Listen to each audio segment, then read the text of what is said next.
అంతా కూడా కాలం ఎక్కడి నుంచి స్టార్ట్ అవుతుంది చెప్పండి, మీరు చెప్పండి.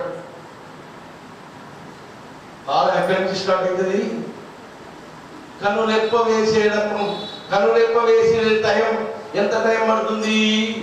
కనులెప్ప చిక్క వేసుడు ఎంతసేపు పడుతుంది? అక్కడి నుంచి. దానికి అన్ని నామాలు ఉన్నాయి. లవాయ నమః, తుటయే నమః, కాలాయ నమః, కాష్టాయ నమః, నివేశాయ నమః, ఘట్యై నమః, ముహూర్తాయ నమః. ఇలా కాలస్వరూపం సూక్ష్మం నుంచి యుగాంతం వరకు ఉన్నటువంటి ఈ కాలాన్ని మనం సూర్య ఉపాసన కిందికి తీసుకుంటాం. ఇవాళ పండుగ ఏందయ్యా? సూర్యుని ఉపాసన కిందికి వచ్చేటువంటి పండుగ. సూర్యుడు ఏం చేస్తున్నాడయ్యా? ఉగాది రావాలంటే ఏం కావాలి? మళ్ళా రేపటి నుంచి పంచాంగం రాసే వాళ్ళు ఇవాళ శ్రీకారం చుడతారు. ఎప్పటికీ నెక్స్ట్ ఇయర్ పంచాంగంకు శ్రీకారం చుడతారు. నెక్స్ట్ ఇయర్ పంచాంగంకు శ్రీకారం చుడుతున్నారు అంటే ఎన్ని నెలలు పడుతుంది? 12 నెలలు పడుతుంది. 12 నెలలు 365 రోజులు. ఈ 12 నెలల్లో విభజించినట్టయితే 6 ఋతువులు. 6 ఋతువులు ఉంటాయి.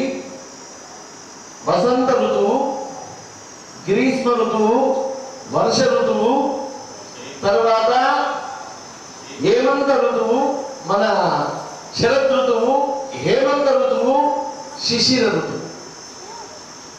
6 ఋతువులు 2 మాసాలకు మనం కేటాయించినట్టయితే 12 నెలలు.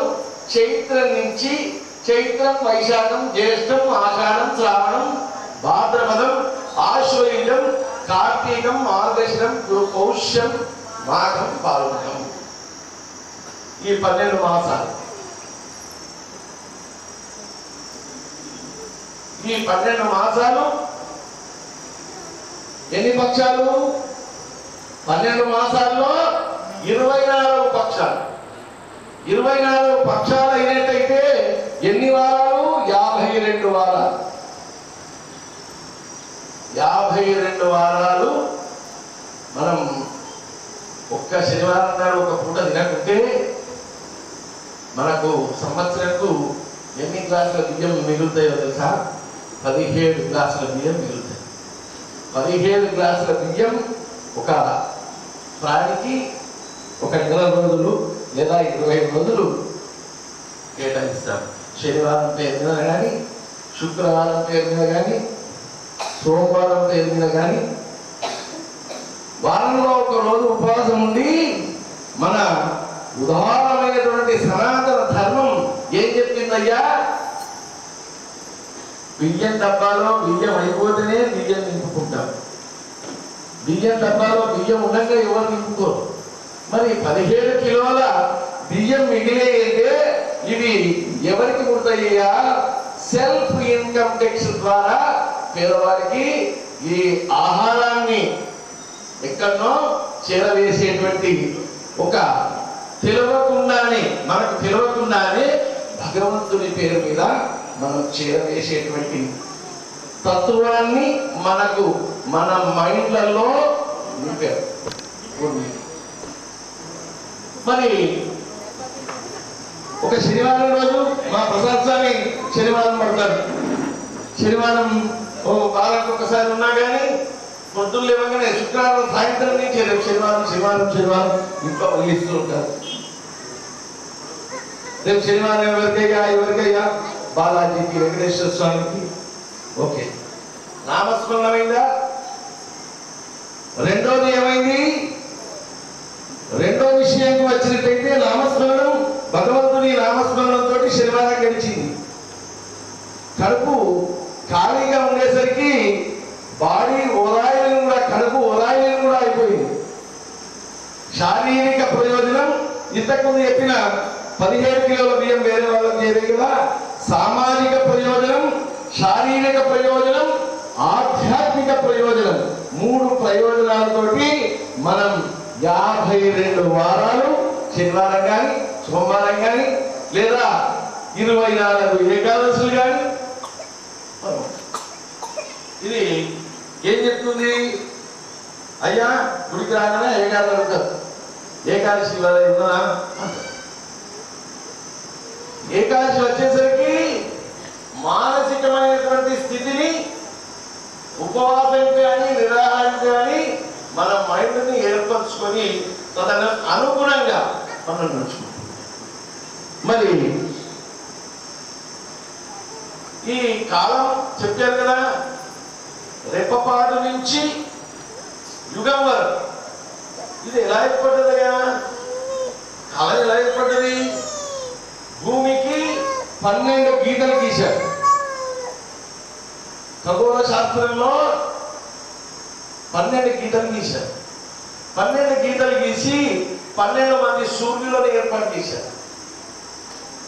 12 మంది సూర్యులు ఉండరు, 12 మంది సూర్యులు ఉండరు.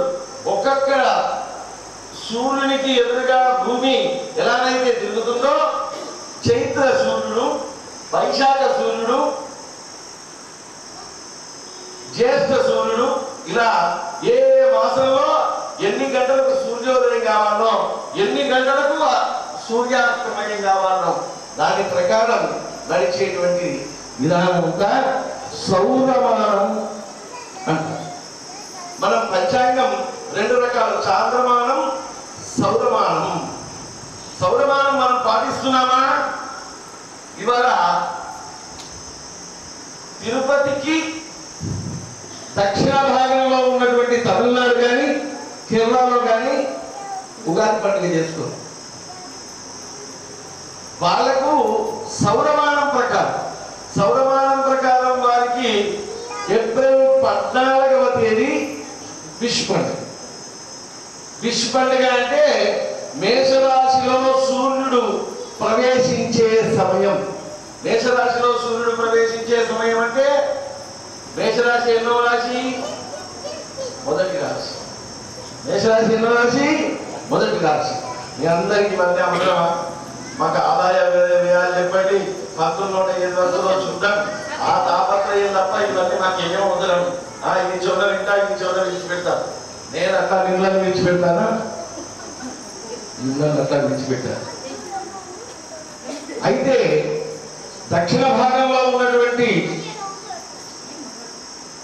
ఆ తమిళనాడు కేరళ ప్రాంతం అంతా కూడా సౌరమాన పద్ధతి. మన పక్కకున్న మహారాష్ట్రలో ఇవాళ ఉగాది పండుగను గుడి పడవగా చేసుకుంటారు. గుజరాతీ వారు దీపావళి మరుసటి రోజును నయా బరస్గా చేసుకుంటారు. మనం చైత్ర మాసం మొదటి రోజు, దీన్ని ఏమంటాం? చైత్ర మాసం మొదటి రోజు. నక్షత్రాలలో మొదటిది ఏంటి చెప్పగలుగుతారా? అశ్విని నక్షత్రం. 27 నక్షత్రాలు ఉంటాయి. 27 నక్షత్రాలలో మొదటిది అశ్విని నక్షత్రం. నక్షత్ర సంచారాన్ని బట్టి, చంద్ర గమనాన్ని బట్టి ఈ రోజు మనకు మొదటి రోజు. చైత్ర మాసంలో మొదటి రోజు. చైత్ర పూర్ణం ఏ రోజు వస్తుంది? చిత్త నక్షత్రంలో వస్తుంది. వైశాఖ పూర్ణం ఏ రోజు వస్తుంది? విశాఖ నక్షత్రంలో వస్తుంది. జ్యేష్ఠ పూర్ణిమ వరసావిత్రి పూర్ణిమ ఏ రోజు వస్తుంది? జ్యేష్ఠ పౌర్ణమి రోజు వస్తుంది. పూర్వాపల్లి నక్షత్రంలో వచ్చేటువంటిది పూర్వాషాఢ ఆషాఢ మాసం వస్తుంది. శ్రవణ నక్షత్ర పౌర్ణిమ, రాఖీ పూర్ణిమ మకర రాశిలో చంద్రుడు వస్తాడు. ఇలా ఆయా నక్షత్రాలలో చంద్ర సంచారం జరిగితేనే మనకు పండుగ నిర్ణయం చేస్తారు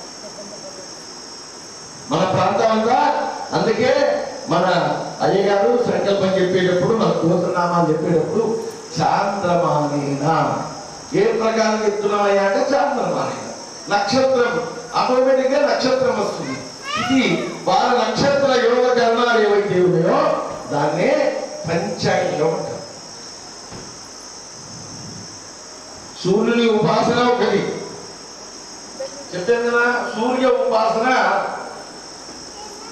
కాలాన్ని నమస్కరించిన. సూర్య ఉపాసన చేసేటువంటి వాళ్ళందరూ ఏం చేస్తారు? సూర్యోదయం కన్నా ముందు లేచి సూర్య నమస్కారాలు చేయడానికి ప్రయత్నం చేస్తారు, లేదా సూర్యునికి అర్ఘ్యం పిలిచే ప్రయత్నం చేస్తారు, సంధ్యావందనం చేస్తూ ఉంటారు.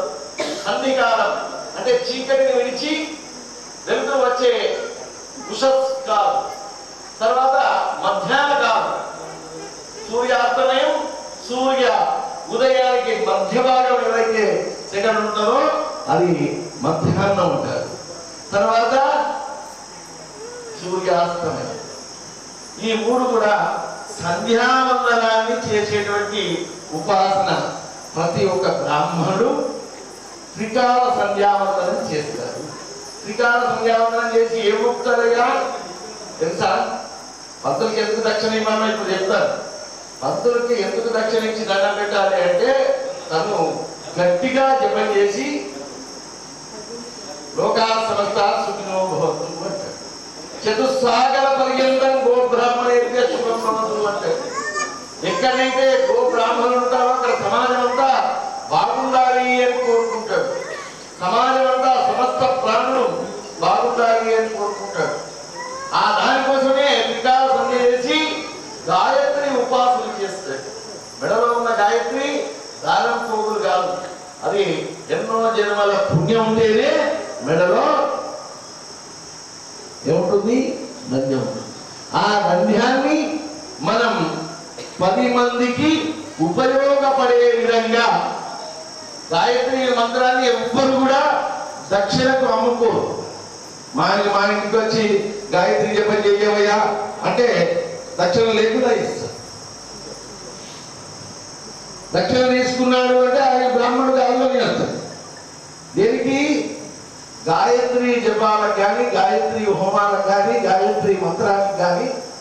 ఇదంతా ఎవరికి సంబంధించినటువంటి ఆరాధనయ్యా, ఎవరికి సంబంధించిన ఉపాసనయ్యా అంటే ఎవరికి సంబంధించిన ఉపాసన? సూర్యుని యొక్క ఉపాసన. మనకు పంచవిధ ఉపాసనలు ఉంటాయి. మనం ఏం చేస్తామంటే కొత్త ఎక్కడ దేవుడు వచ్చామనుకో, పసుపు కుంకుమ వెళ్ళామనుకో, చలో కారు పట్టుండ్రి, కొబ్బరికాయలు కొట్టుండ్రి, నేను 100 కొబ్బరికాయలు పట్టుకు వచ్చా అంటే పక్కకి నేను 110 కొట్టుకు వచ్చా అని చెప్తుంది. ఏంటి అక్కడ ఏ దేవుడు ఉన్నాడంటే నీకు తెలియదు, నాకు తెలియదు. పసుపు కుంకుమ అంతా నిండిపోయింది, దేవుడు దానికి వెళ్ళి అంటారు. మనకు పంచవిధ ఉపాసనలు ఉన్నాయి. సూర్యుని ఉపాసన, అమ్మవారి శక్తి ఉపాసన, విష్ణు ఉపాసన, శివ ఉపాసన, గణపతి ఉపాసన. ఈ 5 ఉపాసనలకు తోడుగా ఎవరి ఉపాసన ఉంది? సుబ్రహ్మణ్య స్వామి ఉపాసన. ఈ 7 ఉపాసనలు మనం చేస్తూ ఉంటాం.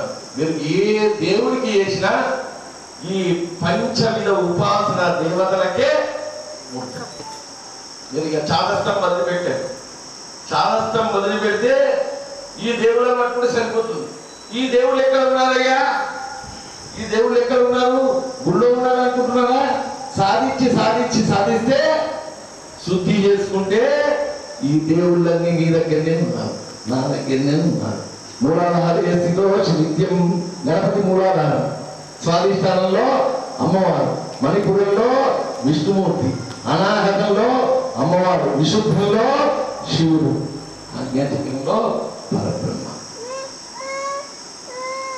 లక్ష్మీ గణపతయే నమః అన్నా. ఇప్పుడు ఏమన్నాను? లక్ష్మీ గణపతయే నమః అని ముఖ్యం. లక్ష్మీ గణపతి అనగానే లక్ష్మీ గణపతి తొడ మీద కూర్చున్న మూర్తి మీకు కనిపిస్తుంది. నాకేం కనిపిస్తుంది తెలుసా? పని ఆరంభించడం, పనిలో సక్సెస్ అయ్యి ఆనందపడడమే కనిపిస్తుంది. పనిని ఆరంభించడం, ఆరంభించిన పని సక్సెస్ అయ్యి ఆనందపడేటువంటి సంకేతం లక్ష్మీ గణపతి ఇస్తాడు. అంటే మూలాధారం నుంచి సహస్రారం వరకు ఆనందం ఎక్కడ ఉంటుందయ్యా? ఆనందం ఎక్కడ ఉంటుంది? పరబ్రహ్మతత్వం. ఆనందో బ్రహ్మే దివ్యగానాన ఆనందార్థేవ కలిమాని భూతాని జాయంతి. ఈ ఆనందం అంటే ఏంటి? సహస్రారంలో మనం ఆ పరబ్రహ్మ ఎక్కడి నుంచి దీనికి రూట్ ఏదయ్యా? మూలాధారే. గణపతి ఆనందంలో లక్ష్మీ గణపతి వచ్చారా? తొడ మీద ఉన్న లక్ష్మి గణపతి యొక్క ఆరాధన ఎందుకు చేస్తారయ్యా అంటే, నా తిజోరి నిండాలి, నా బీరువా నిండాలి, నా బీరువా నిండాలి, నా బీరువా నిండాలి. పంతులు పైసలు వచ్చేటట్టు చూడు. పంతులు పైసలు వచ్చి, పంతులకే పైసలు లేవు, మీకు పైసలు ఎక్కడి నుంచి వస్తాయి? పైసలు వచ్చే చూడు అంటే పంతులకే పైసలు లేవు. అవును అమ్మన్నా, పంతులకి పైసలు ఉంటే కదా మీకు వచ్చేది. పంతులకే పైసలు లేవు, మరి మీకు ఎక్కడి నుంచి వస్తాయి? పైసలు వచ్చుడు వచ్చుడు వచ్చుడు వచ్చుడు వచ్చుడు అంటే మా భాషలో, మా జ్యోతిష భాషలో ఏమంటామంటే వాచ్మెన్ అంట. పైసలు బాగా వచ్చాయంటే మనకి ఆయనకు వాచ్మెన్ పదవి వచ్చినట్టు.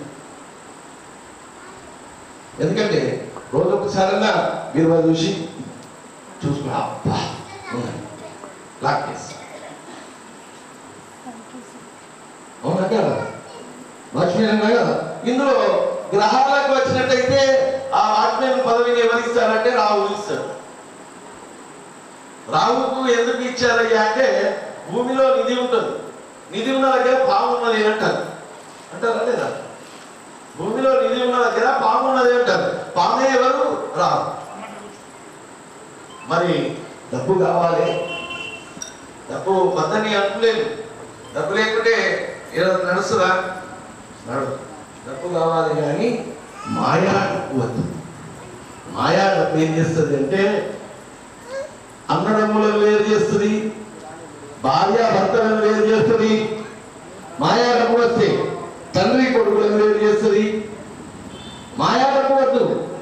మాయా డబ్బు కాకుండా స్వచ్ఛమైన డబ్బు వచ్చిందనుకోండి, అందరు కలిసి అదేంటి సీరియల్, ఇది కథ కాదా, కొత్త సీరియల్ ఏమున్నాయి, అందరు కలిసి మనం సినిమా థియేటర్ పోయి మంచిగా అందరం కలిసి సినిమా చూస్తాం.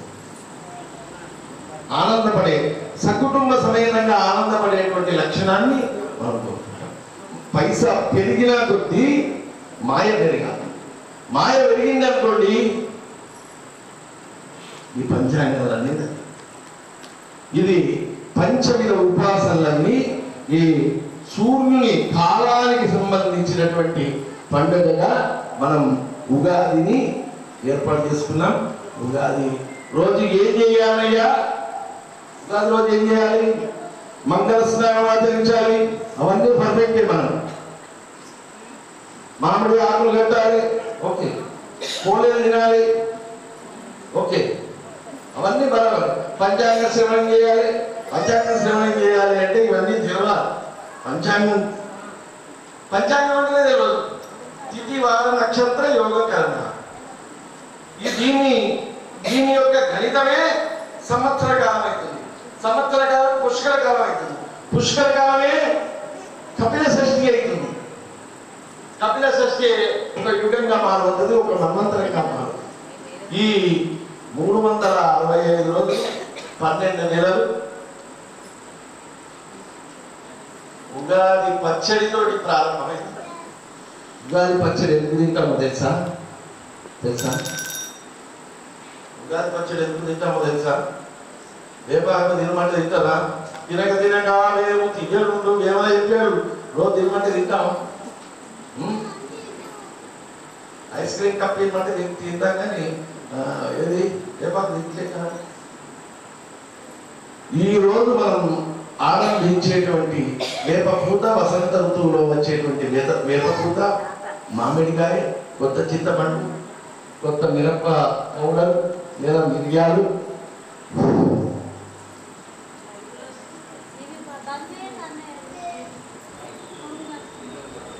మరోసారి వెళ్తూ లేకున్నా పర్వాలేదు, ముందుకు వస్తున్నట్టు. అయితే ఈ వేప పూతతో సిద్ధం చేసినటువంటి వేప పచ్చడి తినడానికి కూడా మన భారతీయ సాంప్రదాయ ఆయుర్వేదంలో గొప్పనైనటువంటి వైద్య సూచన ఉంది.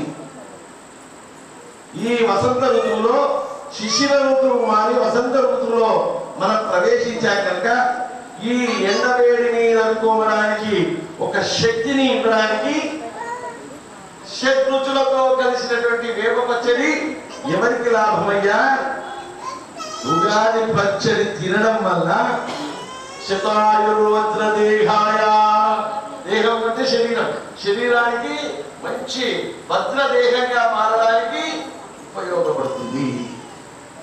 అదేవిధంగా ఈ ఋతువులో వచ్చేటువంటి వాత పిత్త శ్లేష్మాది రుగ్మతలను రోగాలను దూరం చేసే విధంగా ఈ వేప పచ్చడి ఉపయోగపడుతుంది. పట్టిగా తినమంటే తింటామా?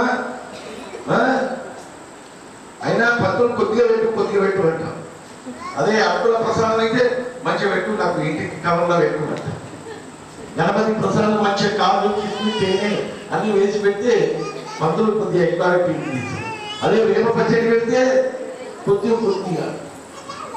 మరి ఈ వేప పచ్చడి భగవంతుడికి నివేదన చేసి మనం స్వీకరిస్తాము. అంతేకాకుండా దీని వల్ల మనకు కనిపించే సూచన ఏంటయ్యా? వేప పచ్చడి తిన్నారు కదా, తిందే మనిషికి ఒక గ్లాస్ నేనే ఇస్తాను.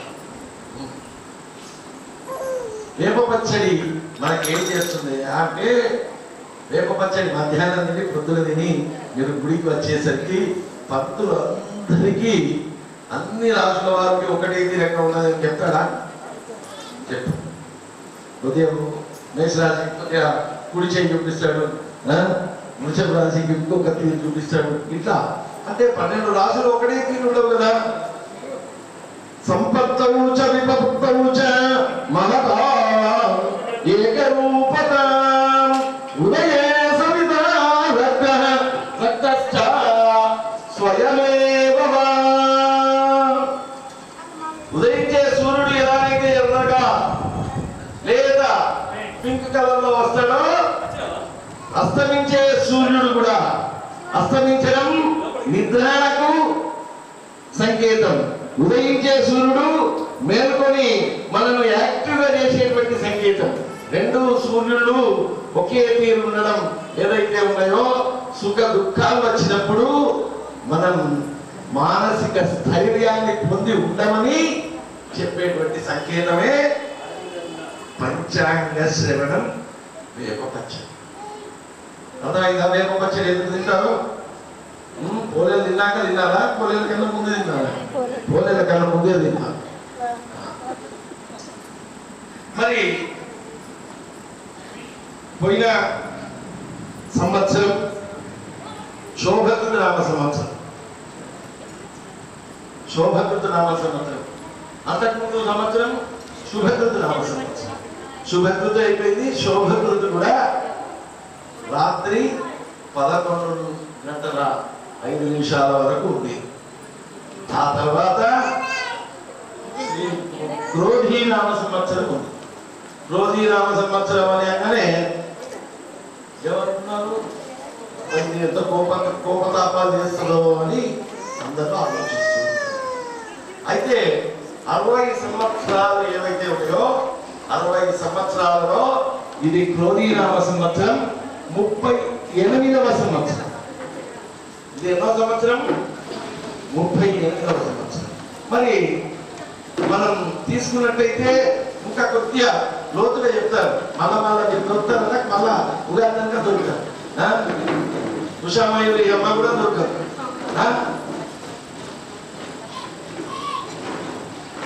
కృతయుగం, త్రేతాయుగం, ద్వాపరయుగం, ప్రస్తుతం నడుస్తున్నటువంటిది కలియుగం. ఒక్కొక్క యుగంలో ఒక్కొక్క ధర్మం, ఒక్కొక్క యుగంలో ఒక్కొక్క ధర్మం మనకు అనిపిస్తూ ఉంటుంది. కృతయుగంలో ఎవరు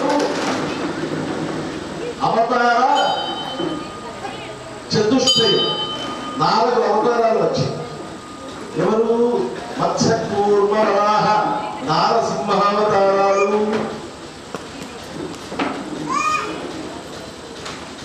కుర్చీలు మన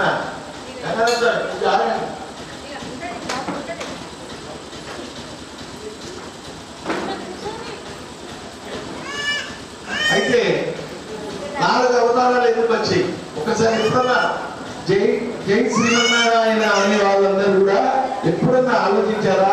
శ్రీమన్నారాయణుడు 10 అవతారాలు సంభవామి యుగే యుగే దుష్ట శిక్షణ కోసం శిష్ట రక్షణ కోసం ప్రతి యుగంలో అవతరిస్తానని చెప్పడం జరిగింది. మరి మస్ట్ మత్స్యావతారం ఎందుకు వచ్చింది? మొట్టమొదలు మత్స్యావతారం ఎందుకు వచ్చింది చెప్పగలుగుతారా? చెప్పలేదు. మత్స్యావతారం ఎందుకు వచ్చింది? ఆపో వాయుం సర్వం విశ్వ భూతాన్యావః ప్రాణావామః పశవాన్నమో పోసం ప్రాణామో విరాడామో. అన్నిటికన్నా పంచమహాభూతాలలో నీటికి అత్యంత ప్రాధాన్యం. ఆ నీటిలో ఉద్భవించే జీవి ఎవరయ్యా అంటే జ్ఞానాన్ని సంరక్షించడానికి, వేదాలను సంరక్షించడానికి ఎవరు వచ్చాడు? మత్స్య స్వరూపుడైనటువంటి శ్రీమన్నారాయణుడు ఉన్నాడు. జలం అయిపోయింది, కొద్దిగా భూమి లేచింది. కొద్దిగా భూమి లేచిన తర్వాత ఎవరి అవతారం వచ్చింది? కూర్మావతారం. ఉభయచరత్వం, నీటిలో ఉండగలరు, భూమి పైన ఉండగలరు. కూర్మావతారం, దానికి కూర్మావతారం ఈ భూమికి ఆధార శక్తిగా ఉన్నది. అతల వితల సుతల తరాతల వత్సాతల మహాతల పాతాళ లోకాత్మక ఆధార పీఠికాయ నమః. భూమిని చక్కగా ఎటువంటి ఇబ్బంది లేకుండా చక్కగా గుండ్రంగా తిరగడానికి శ్రీమన్నారాయణుడు కూర్మావతారాన్ని ఆధార శక్తిగా మారాడు. అయితే భూమిని ఇంకా మీదికి లేపడానికి ఎవరు వచ్చారయ్యా? వరాహావతారం. శ్రీమన్నారాయణుడు వరాహావతారం ఇచ్చాడు. తర్వాత హిరణ్యాక్షుని యొక్క సంహారం కోసమే వచ్చిండొచ్చు, కానీ భూమిని అల్పాతాళానికి తొక్కేటువంటి ఆ హిరణ్యాక్షుని నుంచి భూమిని రక్షించడానికి వరాహావతారం. తర్వాత ప్రహ్లాదుని భక్తుల్ని రక్షించడానికి వచ్చినటువంటి అవతారం సంభోద్భవ అవతారం, నారసింహ అవతారం. మరి త్రేతాయుగంకి వచ్చేసరికి పరశురాముని అవతారం, తర్వాత బలరామావతారం, దశరథ రామావతారం, కృష్ణావతారం. రామావతారం వచ్చేసరికి ఇక జంతువుల ప్రభావం లేదు. ఇక ఏదైనా పిల్లలు జంతువుల ప్రభావం లేకుండా రామావతారం వచ్చేసరికి ఎలా అయినాడు? రాముడు అంటే తెలుసా? మన అయోధ్య రాముణ్ణి స్థాపించగానే అందరి కళ్ళల్లో ఆనంద భాష్పాలు ఇలా వచ్చి ఆ రాముడిని చూడగానే నిజంగా అయోధ్యలో పుట్టినటువంటి ఆ రాముడు నిజంగా ఇలానే ఉన్నాడా, ఇంత అందంగా ఉన్నాడా అనేటువంటి భావన వచ్చినట్టే రాముడు కూడా అలానే ఉన్నాడు, అందంగా ఉన్నాడు కనుకనే ఆయనకు రాముడు అని పేరు పెట్టారు. తెలుసా? ఆ రామావతారం అంతా కూడా ప్రాక్టికల్ సిచ్యువేషన్ అంతా కూడా చూసి చెప్పాడు. నేను ఇంకా లోతుగా చెప్తలేదు, మీకు అందరికి మళ్ళా అల్పాహారం టైం, టిఫిన్ టైం అవుతుంది, మళ్ళా చేరుకోవాలి కదా. మరి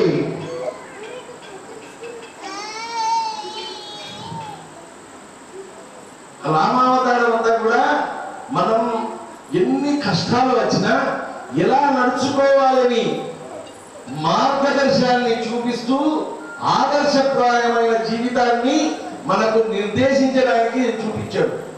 ఇక్కడ కూడా నేను విష్ణు అంశ సంభూతుడిని, మన దగ్గర అన్ని మాయ శక్తులు ఉన్నాయని చెప్పలేదు. కృష్ణావతారం వచ్చేసరికి రామో విగ్రహవాన్ ధర్మ.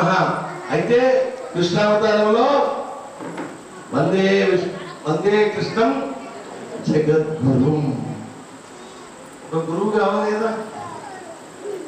మేము గురువుని ఎన్నుకున్నామండి, గురువు చెప్పింది ఏ అనేది లేదు. గురువుని అనుకున్నా గురువు అట్లా వస్తే మళ్ళీ అడిపడడం ఆడిపడడం ఉన్నది జేబులోంచి పెట్టాలి అని ఇటు పక్క నుంచి వెళ్ళిపోతారు. గురువు అంటే కాదు కాదు. గురువు అంటే చేపకు ఉన్నదా లేదా, మత్స్యావతారం ఉందా లేదా, మత్స్యంకి ఒక శక్తి ఉన్నది. అదేవిధంగా గురువుకు కూడా ఒక శక్తి ఉన్నది. శిష్యుడు ఎక్కడన్నా ఉండాలి, అమెరికాలో ఉండని, లండన్లో ఉండని, ఎక్కడన్నా ఉండాలి. నా శిష్యుడు ఎలా ఉన్నాడు కానీ చేపకు కూడా ఆ గుడ్డును ఎక్కడన్నా పెట్టి వస్తుంది. గుడ్డును కేవలం తన మనస్సుతోటి పొదిగేటువంటి శక్తి చేపకు. గురువు కూడా అలాంటి శక్తి ఉన్నటువంటి వాడే గురువు. ఆ గురువు చెప్పిన మాట వినకుండా మనం ఎందరం భగవద్గీతను ఒకసారి చదవండి అంటే మాకు వెళ్తలేదు. తెలుగు చదవండి, తెలుగు శ్లోకాలు చదవండి, తెలుగు వచనాలు చదవండి. ఒక్కసారి జీవితాన్ని అర్థం చేసుకోవాలి అంటే, ఉత్తమ మానవులుగా తిరగాలి అంటే, ఎన్నిసార్లు గుడికి వచ్చినా మీరు ఉత్తమ మానవులు కాలేదు. ఒక్కసారి భగవద్గీతను చదివి దాన్ని అలవర్చుకునే ప్రయత్నం చేస్తే 101% ఉత్తమ మానవులుగా, ఉత్తమ జన్మగా మీ జన్మ. అది కాకుండా మీరు ఎన్ని చేసినా శైశవేభ్యస్త విద్యానాం యవ్వనే విశేషినాం వార్ధకే మునివృత్తినాం యోగేనాంతే ప్రవృత్తిజ. ఈ క్రమాన్ని మనం వదిలిపెట్టి మన జీవితం అంతా కూడా దావతులు, గెట్ టుగెదర్ ఇది చేసుకొని ఈ కాలం అంతా కాలాయ తస్మై నమః అని పంతుల దగ్గరికి వచ్చి లెక్క వినయాలు చూపించుకోవాలి. అక్కడ గెట్ టుగెదర్ కాలాయ తస్మై నమః. ఆ కాలం వేరే, ఈ కాలం వేరే. సమయం మళ్ళీ రాదు. సమయం పోయింది వల్ల వస్తుందా? రాదు. ఆ సమయాన్ని భగవంతునికి కేటాయించి మీరు ఆనందపడండి. ఇది మనకు సృష్టి క్రమంలో సృష్ట్యాది అవతారాలన్నీ కూడా ఈ విధంగానే చూపించింది. మత్స్యాది అవతారాలు ఇప్పుడు ఏ అవతారం ఉందయ్యా? నవమే బౌద్ధావతారే. 9వ అవతారం బౌద్ధావతారంలో కలికి వచ్చాడు. కలికి ఇంకా రాదు. కలికి ఎందుకు రాలేదు అంటే, కలికి వచ్చాడని ఎవరైనా అనుకున్నారా? ఇక్కడ ఎవరైనా ఉన్నారా? కలికి అవతారం రాలేదు. ఎందుకు రాలేదు అంటే అంత పాపం పెరగలేదు. మనం ఇంకా గుడికి వస్తున్నాం. పంచాంగంకు 1 గంట లేటు వచ్చినా మదపం అయితే నిండుతున్నది. ధర్మం ఉన్నది అని అర్థం. ధర్మం పూర్తిగా రచించినప్పుడు శ్రీమన్నారాయణుడు కలికి అవతారం గుర్రం మీద వస్తాడు.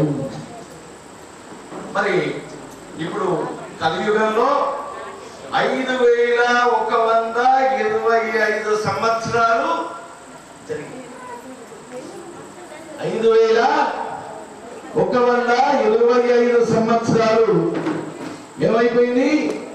సంవత్సరాలు గడిచిపోయినాయి. ఇప్పుడు 5126వ సంవత్సరం ఆరంభమైంది. మీరు దీన్ని క్రోధీనామ సంవత్సరం అని చెప్పారు. ఇప్పుడు మనం ఎక్కడికి వచ్చాము? కృతయుగం నుంచి క్రోధీనామ సంవత్సరానికి వచ్చాము. ఇప్పుడు ఉగాది అర్థమైందా? కాలేదా? కాకుంటే నేను క్లాస్ టీచర్, నేను తెలుగు మాస్టర్, నేను మళ్ళా చెప్పమన్నా చెప్తా. చెప్పాలా?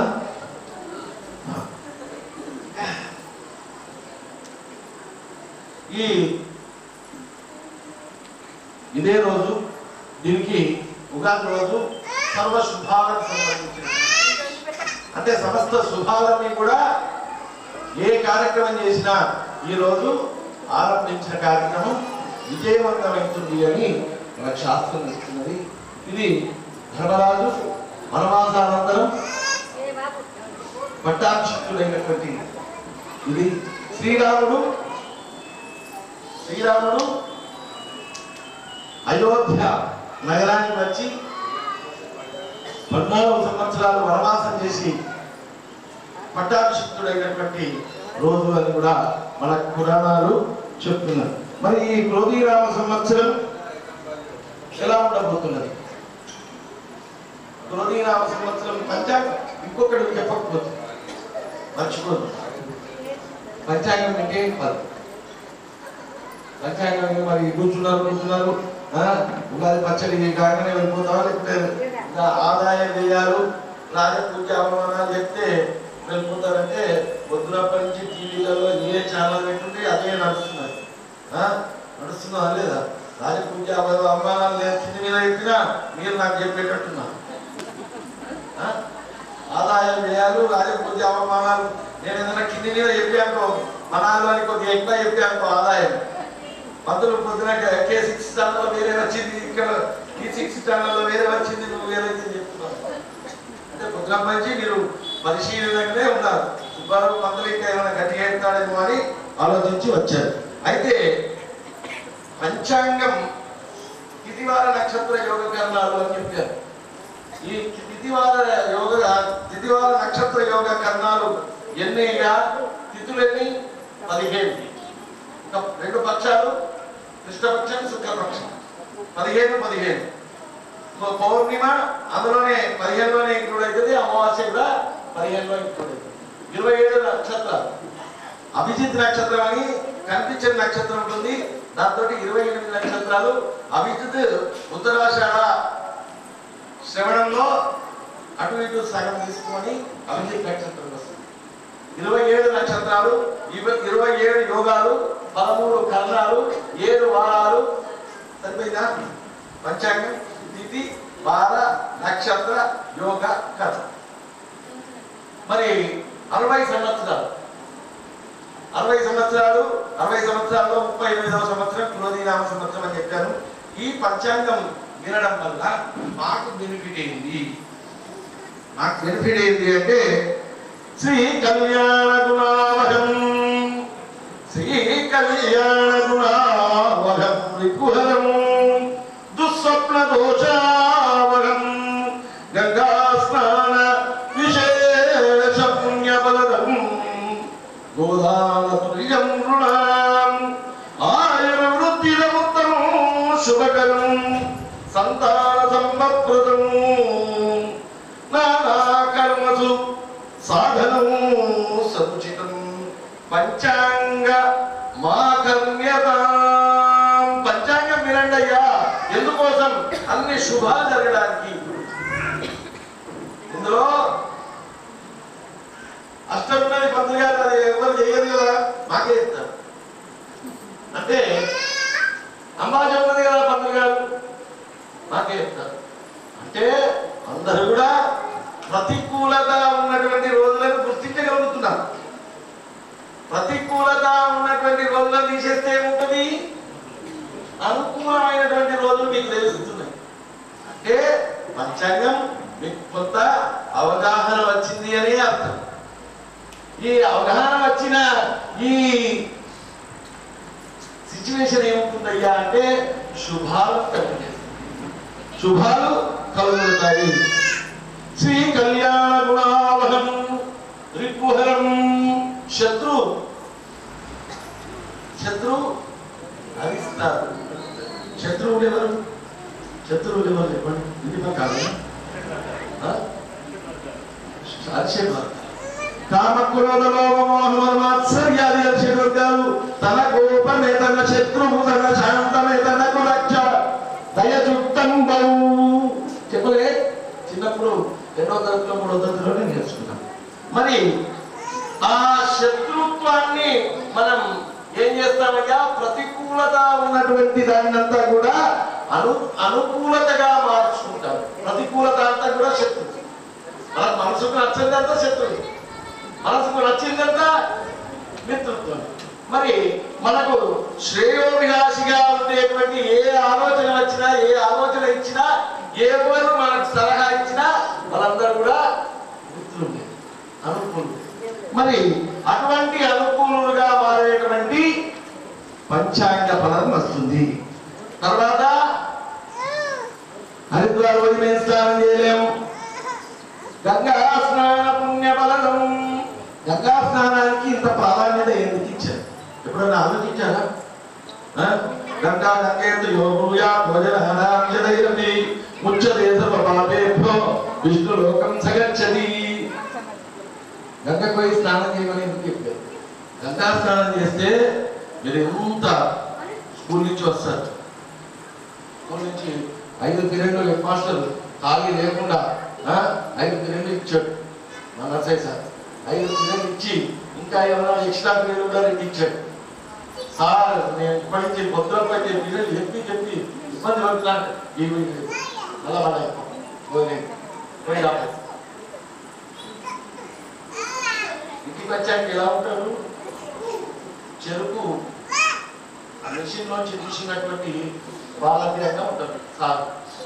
చెప్పి ఒక్కొక్క క్లాస్ లో 50 మంది ఉన్నారనుకో, 55 వస్తావా లేదా? ఇంట్లో స్నానాల గదిపోయి చివరి స్నానం చేసి ఫ్యాన్ వేసుకొని కుర్చీ మీద కూర్చుంటే ఎట్లా అయినా మన రామన్నయ్య కుర్చీ మీద కూర్చుని పాట పడతాడు, రిలాక్స్ అవుతాడు. అంటే ఒక స్నానంలో అంత వైశిష్ట్యం ఉంది, అంతఃశుద్ధి బహిశుద్ధి. లోపల మనస్సును కరగలేం కానీ ఆ మనస్సును కూడా కరిగే వేసేటువంటి ఆయుధం ఏదయ్యా అంటే ఆహ్లాదకరమైనటువంటి సమృద్ధికరమైనటువంటి స్నానం.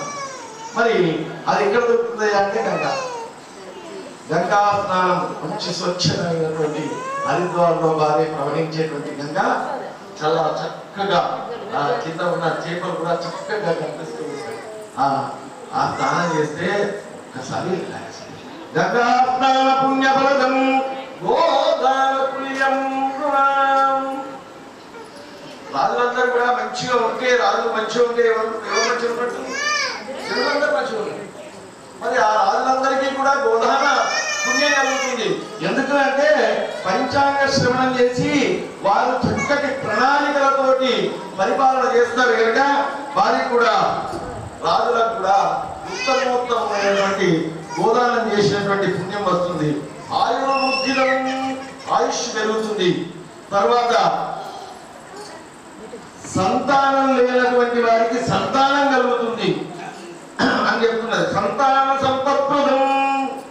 ఒక్క మాటలో చెప్పాలంటే నానా కర్మసు, అనేక కార్యాలలో మంచి సాధన ఏదయ్యా అంటే పంచాంగం. వారి నక్షత్ర యోగ కరణాలు తెలుసుకొని మనం నడుచుకున్నట్టయితే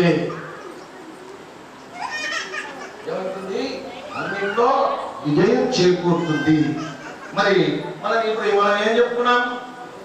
పంచాంగం వింటే ఏ ఫలితం చెప్పుకున్నాం? పంచాంగంలో ఏమున్నాయని చెప్పాను? తిథిశ్రియమాప్నోతి. తిథి తెలుసుకోవడం వల్ల, ఇవాళ ప్రతిపద తెలుసుకోవడం వల్ల శ్రియమాప్నోతి, కీర్తి కలుగుతుంది. తిథిశ్రియమాప్నోతి వారాత్ ఆయుష్యవర్ధనం. వారం తెలుసుకోవడం వల్ల ఆయుష్ పెరుగుతుంది. నక్షత్రాత్ హరతే పాపం. నక్షత్రం తెలుసుకోవడం వల్ల పాపం హరిస్తుంది. పాపం ఎలా ఉంటుంది? కింద పడుతుంది. పాపం అంటే ఏంటి? పుణ్యం అంటే. పాపం అంటే ఎట్లా ఉంటుంది, పుణ్యం అంటే ఎట్లా ఉంటుంది? ఎవరైనా చూసావా? పాపం పుణ్యం ఎవరైనా చూడలేదు. ఏంటి పాపం అంటే? ఏంటి? పరోపకార పుణ్యాయ పాపాయ పరపీడనం. పాపం అంటే ఏంది? ఇతరుల మనసును నొప్పించేదే పాపం. పరోపకారం చేసేదే పుణ్యం. ఈ పరోపకార పుణ్యాయ పాపాయ పరపీడనం. పాపానికి పుణ్యానికి ఏముంటుందయ్యా అంటే పాపం ఎన్నో జన్మల కర్మ ఫలితాలను మనం అనుభవించాలి. భగవంతుడు కూడా మీరు ఒక్కొక్కసారి ఇప్పుడు 9 అవతారాల గురించి చెప్పారు కదా. కైకేయి ఏం చేసింది తెలుసా? సమితి తల్లి. ఎవరికి? రాముని. పాపం వాళ్ళకు కూడా ఏం తెలియదు. మంచిగా స్వచ్ఛ ఉన్నటువంటి సౌతులే. అక్కడ ఒక మందర అనే విలన్ వచ్చి ఎవరిని కైకేయిని బుద్ధిని పాడు చేసి, ఆ బుద్ధి పాడు చేయడం వల్ల రామునికి పట్టాభిషేకం పోయి వనవాసం కలిగింది. ఎన్ని సంవత్సరాలు? 14 సంవత్సరాలు. ఇది ఏ అవతారంలో, ఏ యుగంలో? త్రేతాయుగంలో. త్రేతాయుగంలో జరిగినటువంటి రాముడు కృష్ణావతారం వచ్చేసరికి ఆ కైకేయి దేవకిగా పుట్టింది.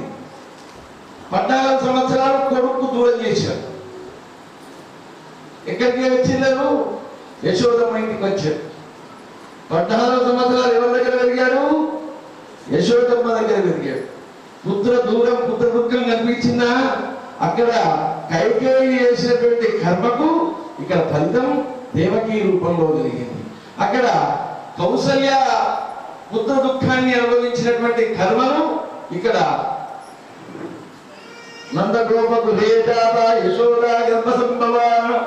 మరి యశోదమ్మ సొంత కొడుకులాగా పెరుగుతూ వచ్చాడు కృష్ణ భగవాను. అంటే కర్మఫలం అప్పుడే తప్పలేదు. కర్మఫలం అప్పుడే తప్పలేదు. మనం పురాణాలు ఎందుకు చదవాలి, ఇతిహాసం ఎందుకు చదవాలి అంటే మనం మనస్థైర్యంగా కావాలి. కర్మ ఎక్కడికి పోదు. కర్మ ఎక్కడికైనా ఉంటుందా? కర్మ అయితే నీ దగ్గర ఉంటుంది. లేకపోతే పంతులకి ఇవ్వాలి. పంతులకి ఇవ్వాలి అంటే పంతులు భయపడా? గుమ్మడికాయ దానం చేస్తే గుమ్మడికాయ దానం బట్ట, నేను గుమ్మడి దానం బట్ట అంటాను లేదా? నూనె దానం బట్ట గమని కింద పెట్టు అంటాడు. మరి కర్మలైతే పోవాలి కదా. కర్మ పోవాలి అంటే ఆ కర్మకు తగ్గట్టుగా వ్యతను అనుభవించాలి. ఆ వ్యత అనుభవించడం భగవంతుని వల్లనే, భగవంతుని కారణంలోనే జరిగింది. మానవ మాత్రం. మరి కర్మానుగతో బుద్ధి కర్మానుసారం. మరి పితేశ్చమాప్నవతి వాళ్ళ ఆయుష్యవర్ధనం. నక్షత్ర హరతే పాపం యోగా రోగ నివారణం. యోగం తెలుసుకోవడం వల్ల రుగ్మతలన్నీ పోతాయి. శుభయోగం, గంట యోగం, వృద్ధి యోగం, ఇట్లా 27 యోగాలు ఉంటాయి. తర్వాత కరణా కార్యసిద్ధిస్తూ పంచాంగం కార్య సాధనం. ఈ పంచాంగాన్ని వినడం వల్ల ఇవన్నీ లాభాలు ఉంటాయి. మాకు రోజు పంచాంగం చక్కలు పెట్టుకొని తిరుగు అంటే నేను పంతులంగా మారమంటారా? పంతులు గారు మీరెందుకు మరి అని క్వశ్చన్ ఉన్నది కదా. నేను పంచాంగం రోజు వినకండి తల్లి. సంవత్సరానికి ఒక్క రోజన్నా ఇవాళ విని రాజు ఎవరు, మంత్రి ఎవరు కొద్దిగా తెలుసుకుంటే మీకు కూడా నాలెడ్జ్ ఉంటుంది. ఎక్కడన్నా చెప్పినా కానీ సుబ్రహ్మణ్యులు కూడా మీరు ఎవరైనా జవాబిస్తే గుర్తు వస్తుంది. అంతే కదా. ఈరోజు మంగళవారం నాడు ఉగాది ప్రారంభమైంది కనుక ఈ సంవత్సరం రాజు ఎవరైనారు? కుజుడు. కుజుడు అంటే ఏంటి తెలుసా? కుజుడు అంటే అంటారు మంగళ. కుజుడు ఏం చేస్తాడు తెలుసా? అన్నదమ్ముల కారకం, కడుపు కారకం, రక్త కారకం, భూమి కారకం. ఈ కారకుడైనటువంటి కుజుడు ఎవరు? ఈ సంవత్సరం క్రోధీనామ సంవత్సరంలో రాజు. ఈ సంవత్సరం ఇవాళ మంగళవారం, ఒక నెలక సోమవారం తీసేస్తే, ఆదివారం తీసేస్తే శని మంత్రి. ఈ సంవత్సరం శని మంత్రి. శని అనగానే భయపడుతున్నారా? శని అంటే భయపడతారు. అప్పు శని అంటే భయం. శని అంటే భయం. శని ఎవరికైతే ఉంటాడో భగవంతునికి దగ్గర చేస్తాడు. భగవంతునికి దగ్గర చేసేటువంటిది వాడెవరికి అంటే శని. తెలుసా? తెలియదు. శని మంచిగా లేకుండా గుడికి వస్తాం కదా. శని మంచిగా లేకుండా గుడికి వస్తాం. శని మంచిగా లేదు అనగానే ఎక్కడికి ప్రదక్షిణ చేస్తాం? గుడికి వచ్చి దగ్గరికి ఏడు శని దేవుడికి దగ్గరికి చేసేది వాళ్ళు ఎవరు? మంచిగా ఉంటే మంచిగా ఉన్నాం అనుకో, కార్తీకు ఉషామయ్యకి వెళ్ళిపోవడం. మంచి కొత్త సినిమా వచ్చింది. మరి శని అన్ని గ్రహాల కన్నా పెద్ద గ్రహం. శని ఒక 30 డిగ్రీలు తిరగాలి అంటే సుమారు 30 నెలలు సమయం పడుతుంది. బృహస్పతి 30 డిగ్రీలు తిరగాలి అంటే ఎంత పడుతుంది? 12 నెలలు పడుతుంది. కుజుడు తిరగాలి అంటే ఒక 30 డిగ్రీలు 45 రోజులు పడుతుంది. చంద్రుడు 30 డిగ్రీలు తిరగాలంటే 2.5 రోజులు పడుతుంది. శుక్రుడు తిరగాలంటే 1 నెల రోజులు పడుతుంది. అదేవిధంగా సూర్యుడు తిరగాలంటే 1 నెల రోజులు పడుతుంది. రాహు కేతువులు ఒక 30 డిగ్రీలు తిరగాలంటే ఎంత పడుతుంది? 18 నెలలు పడుతుంది. అర్థమైందా? చంద్రుడు 8 డిగ్రీలు తిరగాలి, 30 డిగ్రీలు తిరగాలంటే 2.5 రోజులు పడుతుంది. మరి ఈ సంవత్సరం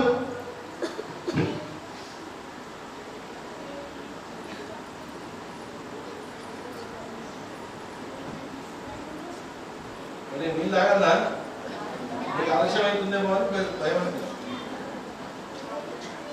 స్కూల్లో టీచర్ కూడా పిల్లలకు భయపడతాడు ఇట్లానే.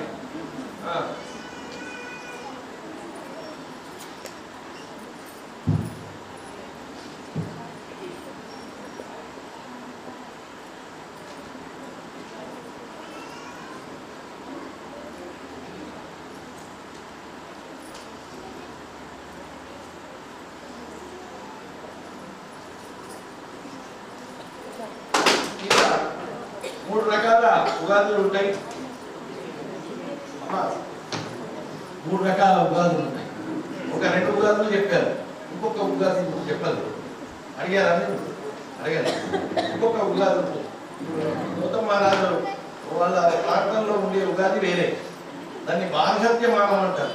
ఇప్పుడు మే 1 నాడు వచ్చేటువంటి 30 ఏప్రిల్ బృహస్పతి మేషరాశి నుంచి వృషభ రాశికి పోయేటప్పుడు వాళ్ళ ఉగాది ప్రతి సంవత్సరం బృహస్పతి మారినటువంటి రోజును ఉగాదిగా బార్హత్యమాన ప్రకారం వాళ్ళ పంచాంగం అంతా కూడా బార్హత్యమాన పంచాంగం. వాళ్ళ నెలలు ఎలా ఉంటుంది అంటే ఇప్పుడు దీన్ని ఏమంటారు?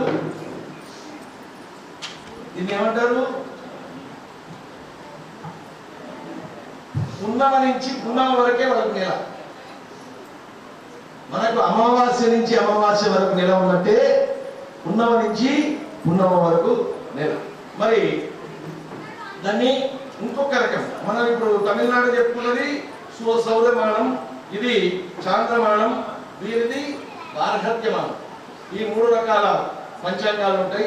మా పంచాంగాలలో గిన్ని తేడాలా అనకండి. పంచాంగాలలో 9 గ్రహాలే కాదు, 9 గ్రహాలే కాదు.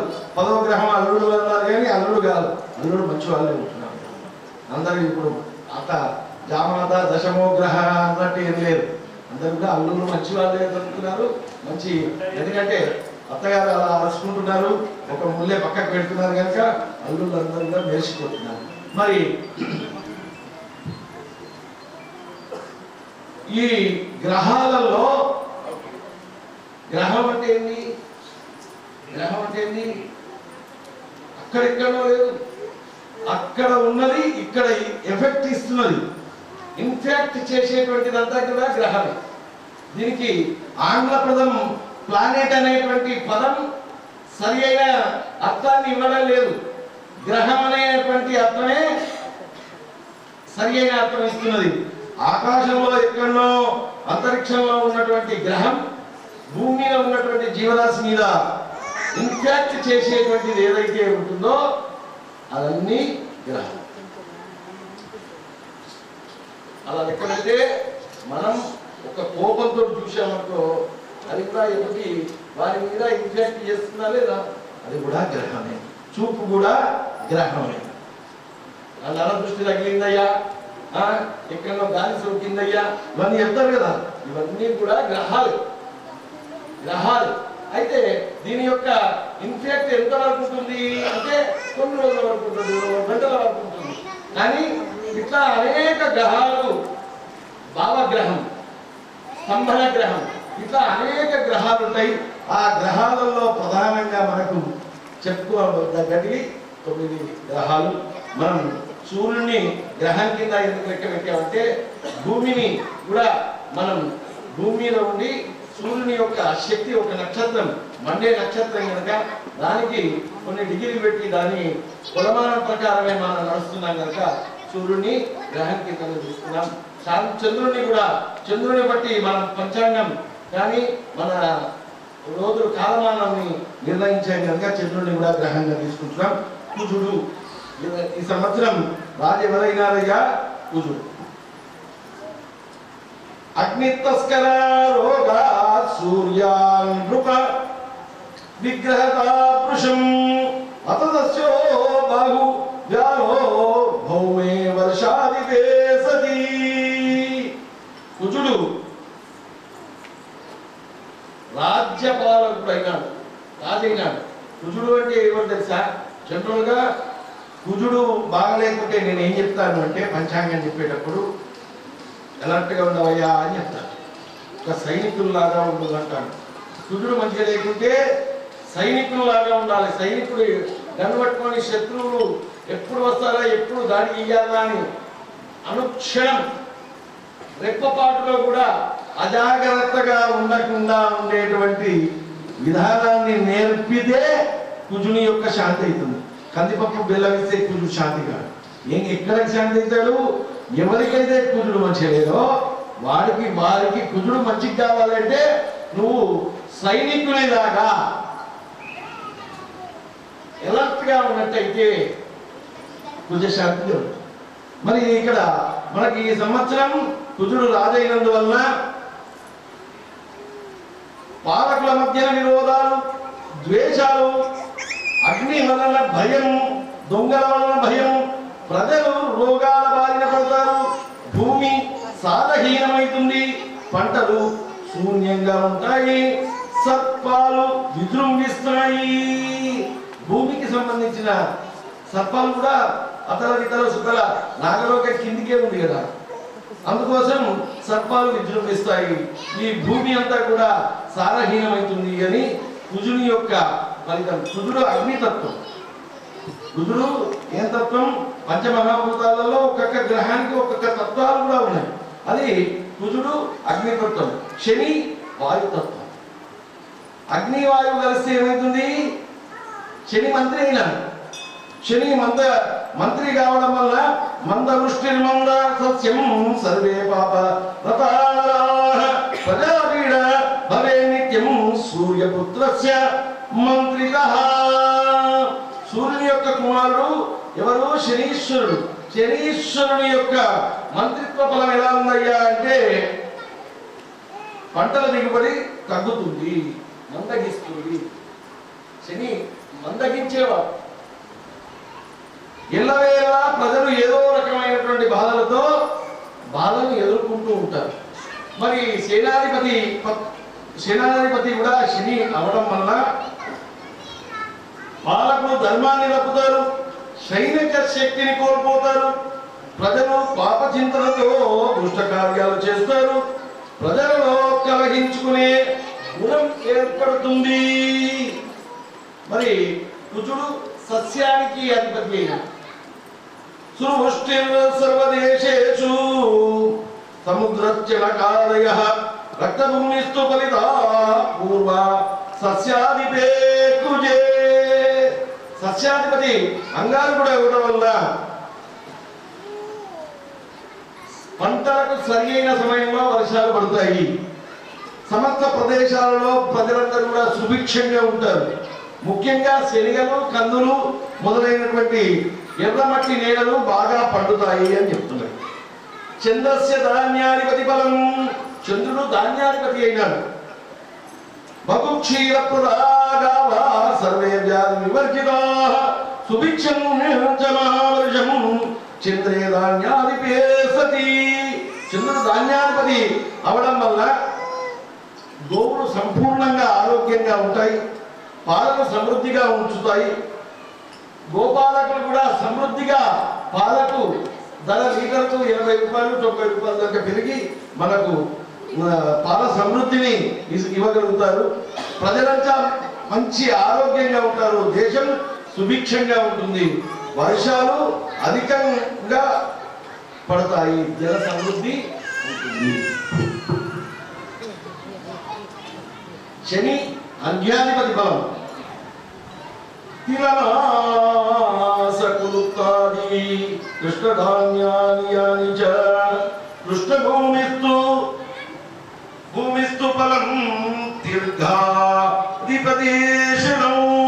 శని అజ్ఞాధిపతి ఆవిడ చేత నువ్వులు మినుములు ఉరువలు మొదలైనటువంటి నల్ల ధాన్యాలన్నీ బాగా పండుతాయి. నల్లరేగడి భూములు కూడా, ఇంతకుముందు ఎర్రరేగడి భూములు బాగా పండుతాయని చెప్పాడు, ఇప్పుడు నల్లరేగడి భూములు బాగా పండుతాయని చెప్తున్నాడు. పంటలు మంచిగా ఉంటాయి అంటే మనకు పంటలకు డోకా లేదు.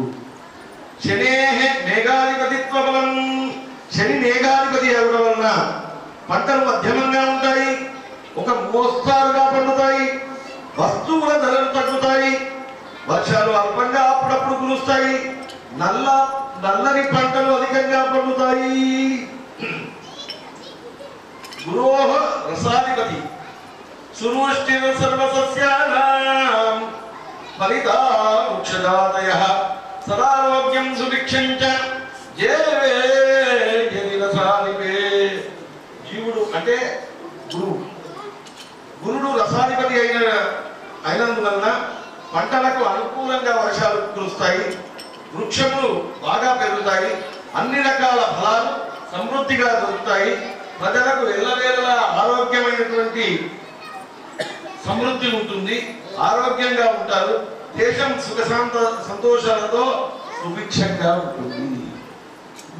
కుజస్య నీరసాధిపతిత్వ బలం, కుజుడు నీరసాధిపతి అవడం వల్ల ధరాసుతే నీరసాధిపి సతి కస్తూరి తామ్రారుణ చందనాని ప్రభామాత్రమారుణ కుంకుమాది రక్తాని వస్తూని బహూనిజం నితస్యు. కుజుడు నీరసాధిపతి అయి కస్తూరి రాగి చందనం పగడాలు అగరబత్తులు కుంకుమ అంటే సుగంధ ద్రవ్యాలన్నీ కూడా ఎర్రని వస్తువులు పుష్కలంగా లభిస్తాయి. బంగారం అందరికీ అందుబాటులోకి ఉన్న ధర మాత్రం తగ్గదు. ఆంధ్రప్రదేశం అంటే ఎంత రేట్ అయినా 70,000 అయినా 71,000 అయినా రేపు 80,000 అయినా ఆశ్చర్యపోయే అవసరం లేదు.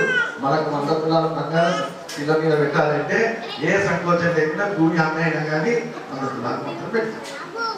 అందులో స్టేటస్ లో ఏం కుదవ రాని. ఆంధ్రప్రదేశ్ ఉదయాన్ని త్రికాలంలో ఆంధ్ర కార్తె ప్రవేశించిన సస్యనాశనం కలుగును, రాత్రి అందు ప్రవేశించిన పంటలు అభివృద్ధి కలుగును, సాయంత్ర సమయంలో రాత్రి సమయంలో ఆంధ్ర కార్తె ప్రవేశం కలిగిన ధాన్యములు అభివృద్ధి కలిగి నేల సస్యంగా ఉంటుంది అని సూచిస్తున్నది. అదేవిధంగా ఈ సంవత్సరం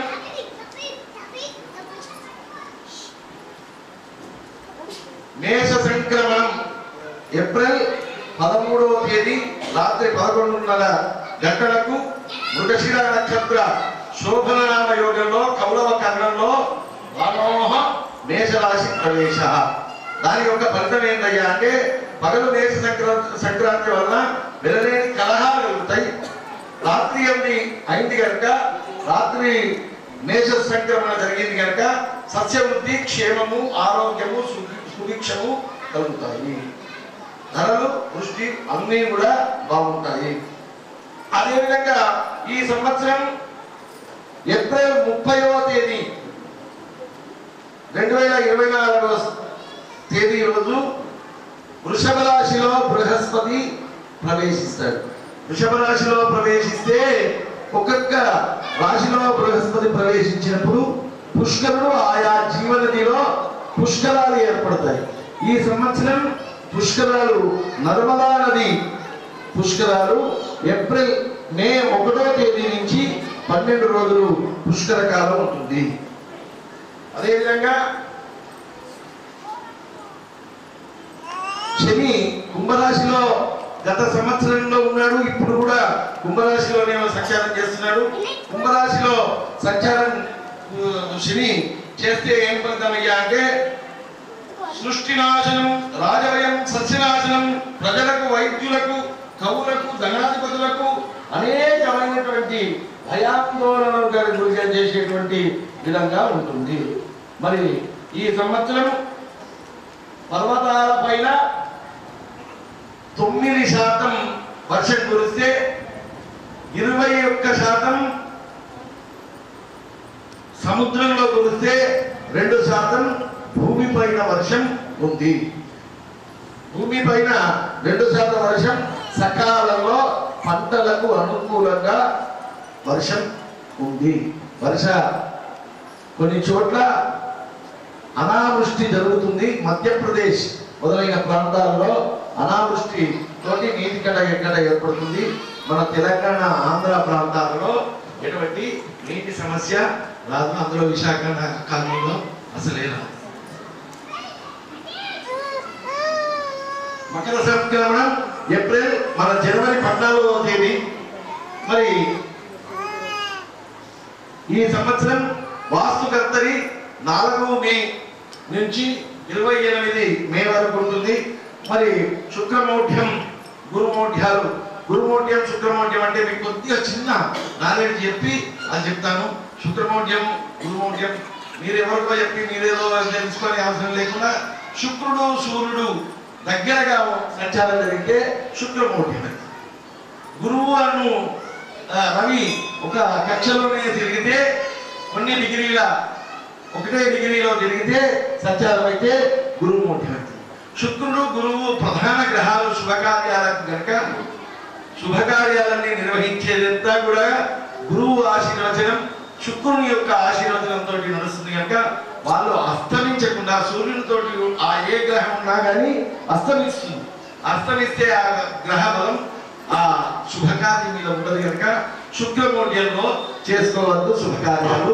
అదేవిధంగా గురుమౌఢ్యంలో చేసుకోవద్దని ఉంది. మరి శుక్రమౌఢ్యం మే 5వ తేదీ నుంచి జూన్ 5వ తేదీ వరకు ఉంది. అదేవిధంగా ఏప్రిల్ 27 నుంచి జూలై 6వ తేదీ వరకు శుక్రమౌఢ్యం ఉంది. గురుమౌఢ్యం, శుక్రమౌఢ్యం 2 కలిసి వస్తున్నాయి. అదేవిధంగా 15 మార్చి 2025 నెక్స్ట్ ఇయర్ 15 నుంచి మార్చి 28 వరకు శుక్రమౌఢ్యం కూడా ఉంది. అప్పుడు శుభకార్యాలు ఉండవు. మరి వాస్తుకర్తరి గురించి చెప్పా. మన భారతదేశంలో ఈ సంవత్సరం ఎలాంటి గ్రహణాలు కనిపించవు. స్వస్తి. ఇకపోతే మీ 12 రాశుల గురించి మీరు చూస్తున్నారు. నాకు తెలిసిపోయింది, అయిపోయింది. క్లాసులో ఎంతసేపు అని సైలెన్స్ అని మాస్టర్ మొత్తుకుంటారు. చెప్పండి.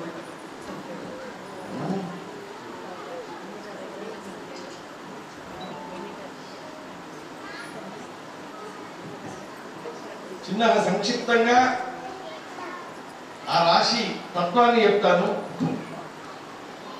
ఇది జనరల్గా పంచాంగం అంటున్నారు.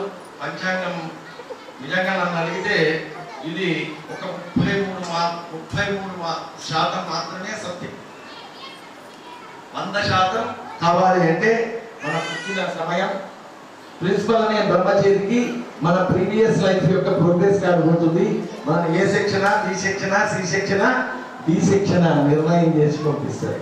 ఒక టీచర్గా, ఒక స్కూల్ మాస్టర్గా చెప్పే విషయం ఏంటంటే, ఉదాహరణ ప్రీవియస్ లైఫ్లో చేసుకున్నటువంటి పుణ్య పాపాలను బట్టి మనము ఏ సెక్షన్, బి సెక్షన్లో ఎలా అయితే మాస్టర్ బి సెక్షన్లో పోయి కూర్చుంటుకో ఆ ప్రిన్సిపల్ అనే బ్రహ్మ మనం ఇక్కడికి పంపించాడు. ఆ కర్మ ఫలాలన్నీ కూడా మనం ఏ సెక్షన్ అనుభవించాను, B section, C section, D section.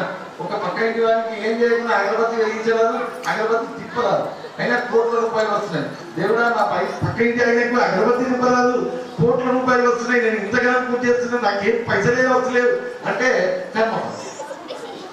పూర్వజన్మలో అందరికీ దానధర్మాలు చేశాడు, అన్నదానాలు చేశాడు, అన్ని చేశాడు. ఇప్పుడు సమృద్ధిగా దక్కుతున్నాడు. కర్మ ఫలాలన్నీ కూడా మనం పరిశీలిస్తే తెలుస్తుంది. ఈ పరిశీలించి పంచాంగం తెలుసుకోవడం వల్ల ఏమవుతుందయ్యా అంటే, పక్క వ్యక్తి వారి మీద అశుభ్యం అవుతుంది. పాప ఏ జన్మలో ఎంత పుణ్యం చేసుకున్నాడు ఆయన కూడా, మనం కూడా ఇవాళ కనీసం ఈ జన్మలో చేసుకుంటే వచ్చే జన్మలన్నా పెంచి కాలం దిగాల్సి అంతే కదా. మరి ఈ కర్మ ఫలాలు ఆయా గ్రహాల యొక్క తత్వాన్ని బట్టి పోతాయి. మరి ఇప్పుడు నేను చెప్పాను, ఇదంతా 33% సత్యము అని. మరి 67% అబద్ధమని కూడా నేను చెప్పను. మన వాచ్లో ఎన్ని పిన్నులు ఉంటాయి? 3 పిన్నులు ఉంటాయి. ఒకటి గంటలది పిన్ను, ఒకటి నిమిషాల పిన్ను, ఇంకోటి సెకండ్. మనం పుట్టినప్పుడు వచ్చేటువంటి ప్రోగ్రెస్ కాదన్నాం కదా, పుట్టినప్పుడు జాతకం రాస్తారు కదా, పుట్టిన సమయంలో ఉండేటువంటి దానికి 33%. అప్పటి నుంచి పుట్టినప్పటి నుంచి ఇప్పటి వరకు లెక్కించుకుంటూ మనం లైఫ్ లాంగ్ లెక్కించేటువంటిది నిమిషాల కాంట, గంటల కాంట, నిమిషాల కాంట, ఇప్పుడు నేను చెప్పేది సెకండ్ల కాంట. ఈ 3 క్లిక్ అయితేనే యోగం వస్తుంది. పెళ్లి యోగం రావాలి. పెళ్లి యోగం రావాలి అంటే జన్మజాతకంలో మంచిగా ఉండాలి, దశాంతర దశల్లో బాగుండాలి, ఇప్పుడు పంచాంగంలో బాగుండాలి. పాపం పంచాంగం లాస్ట్ ఇయర్ చెప్పాడు, పంచాంగం 10 పెళ్లి అవుతుంది అన్నాడు. ఆ అమ్మాయి కూడా సేమ్ ఇంట్లోనే ఉంటుంది అన్నాడు, కర్కాటక రాశికి పెళ్లి అవుతుంది అన్నాడు. ఈ సంవత్సరం అన్నాడు, మళ్ళా వచ్చే సంవత్సరం కూడా బలం ఉన్నారు అంటున్నాడు. అయినా కాకపోయి 3 సంవత్సరాలు కాకుండా ఎక్కువ బలం మీద వచ్చి ప్రయోజనం ఏంటి అంటే దశాంతర దశల్లో అయితేనే పెళ్లి. ఈ ఒక అలారం వేగాలంటే ఈ 3 పిన్నుల యొక్క సహకారం ఎలాగైతే అవసరం పడుతుందో, గడియారకు రమణ అలారం వేగాలంటే ఈ 3 కాంటాల యొక్క అవసరం పడుతుందా లేదా? ఆ అవసరం పడ్డంటే ఈ దశాంతర దశలు, పుట్టిన జాతకం ప్లస్ ఈ పంచాంగం, ఇప్పుడు ఉన్నటువంటి ప్రజెంట్ ప్లానెట్ పొజిషన్, ఇవన్నీ కలిపితేనే మనిషికి యోగాలు వస్తాయి. ఇది 100% ట్రూ. పంచాంగం 100% ట్రూ. జరగాల్సింది జరిగి తీరుతుంది. దీనికి ఏం చేస్తామంటే మరి పంతుల దగ్గరికి పోయి అడుగులేదు, జరిగేది జరుగుతుంది కదా, మరి ఇంతమంది వచ్చి కూర్చుంది, ఇదంతా టైం పాస్ అయ్యేది, దీనికన్నా మంచిగా 4 పాటలు పాడి భజన చేస్తే మంచిది కదా, చప్పటి కొట్టి ఆనందంగా ఉండొచ్చు కదా అని అనుకోవచ్చు. అయితే ఏది ఏమన్నా గ్రహాలు వచ్చినప్పుడు మనిషి ఎంతటి గొప్ప దృఢ నిశ్చయంతో ఉన్నవాడైనా కర్మానుగతో బుద్ధి, ఆ కర్మానుగతంగా బుద్ధి మారుతుంది, బుద్ధి కర్మం చేపిస్తుంది. ఆ చేపించడం వల్ల ఆ గ్రహ ఫలితాలను పొందుతాం. మరి మేషరాశి వాళ్ళు ఎలా ఉంటారు? ఒక చిన్న పాయింట్ చెప్తారు. మేషరాశి వాళ్ళు అశ్విని, భరణి, కృత్తిక, ఈ 3 నక్షత్రాలు. అశ్విని, భరణి, కృత్తిక. కృత్తిక మొదటి పాదం తోటి 9 పాదం. ఇది ఏందయ్యా, ఈ 12 రాశులు ఏంది, కథ ఏంది అని ఎవరైనా అడుగుంది కదా. ఇంకోరు ఒక్కరు ఏదో ప్రశ్నలు అడిగారు. ఇదేంటి పంచాంగం ఏంది, కథ ఏంది, 21వ సెంచరీ 2024లో ఉన్నాం, మంచి చంద్రుడి మీదకి చంద్రయానం అయింది, ఇప్పుడు నువ్వు అలా చంద్రుడు గురువు అంటున్నావు, పక్కన ఏంటి అని ఒకసారి అడగండి కదా. అడిగే వాళ్ళే లేదు. అయితే 12 రాశులు ఎలా పెట్టారు అంటే, ఇప్పుడు మనందరం వీడియో సైకాలజీ చదువుతున్నాం కదా, డాక్టర్ కోర్సు చదివిన వాళ్ళు కూడా సైకాలజీ చదువుకుంటున్నారు కదా. పేషెంట్ రాగానే పేషెంట్ దగ్గర డబ్బులు ఉన్నాయా లేవా, ఎలా ఇస్తే ఇంజక్షన్ చిన్నది ఇస్తే ఎట్లా, పెద్దది ఇస్తే ఎట్లా అని ఆల్రెడీ అందులో ట్రైనింగ్ లో ఇది కూడా అవుతుంది కదా. మనకేమో టీచర్లకేమో పిల్లలు ఏస్తే ఎట్లా చేయాలి, గిచ్చితే ఎలా చేయాలి, కొడితే ఎట్లా చేయాలి, వారి ఇంటికి పోయి కొట్టిన విషయం చెప్పకుండా ఉండాలంటే ఏం చేయాలి, ఇవన్నీ మనం తెలియబెట్టాలి. డాక్టర్ కోర్సు చేసే వాళ్ళకు నువ్వు 40 లక్షలు ఖర్చు పెట్టుకున్నావు, 50 లక్షలు ఖర్చు పెట్టుకున్నావు, నువ్వు తెల్లారి మనం సంపాదించాలంటే మన రోజులకు డబ్బుల మీద డబ్బులు రావాలి అంటే ఏం చేయాలి? పేషెంట్ ఎలా ఉన్నాడు, పేషెంట్ గట్టిగా ఉన్నాడా, మెల్లగా ఉన్నాడా, మెత్తగా ఉన్నాడా, గట్టిగా ఉన్నాడా. వైద్యో నారాయణో హరి. నిజంగా చెప్తే వైద్యుడు సాక్షాత్తు నారాయణ స్వరూపుడు. నీ డబ్బు లక్షాధికారి అయిన లవణమన్నమే గాని మెరుగు బంగారపు నిందబోడు. పెళ్లి పడుకుంటాం, మత్తు ఇంజక్షన్ ఇచ్చాడు, ఏమైందో తెలియదు.